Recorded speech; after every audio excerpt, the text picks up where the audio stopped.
Good morning my dear student. मेरा नाम राजीव राज हो गया।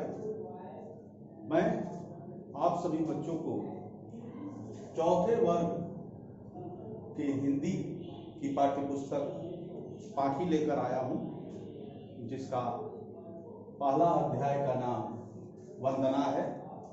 आज हम इस विषम परिस्थिति में आप सभी बच्चों के समक्ष मिल रहे हैं, क्योंकि आज कोरोना वायरस जो चार बगल फैला हुआ है, तो इस कारण हम वीडियो के माध्यम से आप सभी बच्चों के सामने में आए हैं।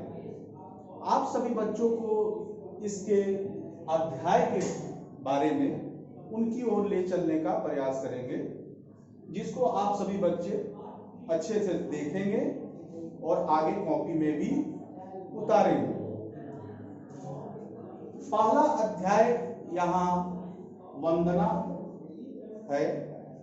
बच्चों, वंदना का अर्थ अपने मन में हम सोचें क्या होता है। वंदना क्या होती है? पूजा का भाव होता है ईश्वर के प्रति, जो अपने मन का भाव अपने मन से निकलता है और प्रभु की ओर ही जाता है। प्रस्तुत कविता वंदना जो है, इसके कवि राम नरेश त्रिपाठी जी हैं। हम इसका शब्दार्थ आप सभी बच्चों को सबसे पहले इसकी ओर ध्यान आकृष्ट करने की कोशिश करेंगे। इसका शब्दार्थ में यहाँ पर हम देखते हैं मिलता है जग। शुरू की पंक्तियों में ही मिलता है। जग का अर्थ होता है संसार, हमारी जो दुनिया है संसार, इससे इसका अर्थ निकलता है। सृजनहार, सृजनहार क्या हो गया? बनाने वाला। तो बनाने वाला हमें कौन है? ईश्वर है। स्वाभाविक रूप से वो सृष्टि करता है, निर्माता है, तो वो ईश्वर है। यहाँ है प्रभु। तो प्रभु जैसे परमपिता परमात्मा ईश्वर, जैसा कि लिखा गया है। अगला है मस्ती, जिसका अर्थ आनंद से है, आनंद की अनुभूति कराना। तो अब हम इस अध्याय की ओर ले चलेंगे।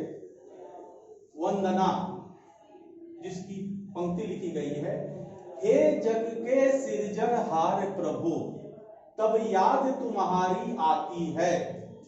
कवि यह कह रहे हैं, हे इस जग को बनाने वाले, हे इस संसार को बनाने वाले, तब याद तुम्हारी आती है। वैसे तो याद हर समय आती है, लेकिन तब और भी आती है जब बहुत सुबह चिड़िया उठकर कुछ गीत खुशी के गाती है। याद करें, जब सुबह होता है तो क्या होता है?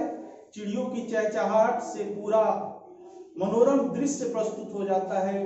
उनकी आवाज इतनी मधुर होती है कि हमें वह सुबह का अनुभव कराती है। कुछ गीत खुशी के गाती है, तो अर्थ ये हुआ कि उनका जो भी बोली होता है, उनका जो भी आवाज होता है, वह सुनकर वह मनोरम दृश्य प्रस्तुत हो जाता है। वह सुबह का वातावरण होता है।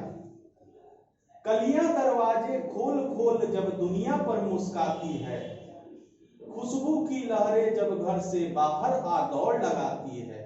यहाँ पर देखेंगे, कलियां दरवाजे खोल खोल, जब फूलों का खिलना होता है, कलियों का खिलना होता है, तो क्या होता है? उनकी जो सुगंध होती है वो चारों दिशाओं में फैल जाती है। वो चारों दिशाओं में फैल जाती है, तो उनका एक मनोरम दृश्य प्रस्तुत हो जाता है और उसे देखने को काफी मन करता है। तो ऐसा लगता है कि मानो वह घर घर जाकर लोगों को दस्तक दे रही है, उनकी सुगंध की अनुभूति करा रही है। तो यह काफी मनोरम लगता है और वह सभी के लगता है कि अपनी खुशबू से सभी का मन मोह लेती है।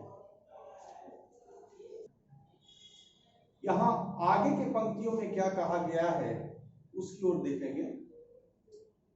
हे जग के सृजनहार प्रभु, तब याद तुम्हारी आती है। कहने का अर्थ क्या है? हे इस जग के निर्माता प्रभु ईश्वर, तब याद तुम्हारी और भी आती है जब छम छम बूंदे गिरती है, बिजली चमचम कर जाती है। अर्थात जब बूंदे जब गिरती है तो क्या होता है, बूंदों का गिरना जो होता है वो कितना मनोरम लगता है, उसके ओर यह आकृष्ट करना चाह रहे हैं यहाँ जो लेखक हैं। जब बूंदे जब गिरती है धरती पर और आकाश में जब बिजली प्रकाशमान होती है, उसकी चमचमाहट से पूरा आकाश प्रकाशित हो जाता है, तो उस समय मैदानों में और वन बागों में जब बारिश होती है तो चारों बगल हरियाली ही हरियाली नजर आती है और उस समय वह दृश्य बड़ा ही मनोरम लगता है, वह दृश्य देखने को काफी मन करता है। जब ठंडी ठंडी हवा कहीं से मस्ती ढोकर लाती है, उस समय जब वो हवा बहती है तो वह दृश्य और भी मनोरम लगने लगता है, वह काफी सुंदर लगने लगता है उस समय का दृश्य। हे जग के सृजनहार प्रभु तब याद तुम्हारी आती, तो वही इस जग के निर्माता प्रभु तब याद तुम्हारी आती है। तो इस प्रकार हमने ये देखा कि यह कवि इस कविता के भाव से वंदना अध्याय जो कि था, इसमें सारी बातों को कहे हैं वंदना के माध्यम से, और वो सारे दृश्यों को दर्शाए हैं कि वो सारे दृश्यों में क्या क्या होता है। तो इसे सारे बच्चे अपने कॉपी में लिख लेंगे। हालांकि पीडीएफ के माध्यम से आप सबों की वो आंसर क्वेश्चन पहुंच गया होगा। फर्स्ट टर्म एग्जाम के लिए आप सभी बच्चे अच्छे से तैयारी कर लेंगे और इसे भली भांति लिख लेंगे।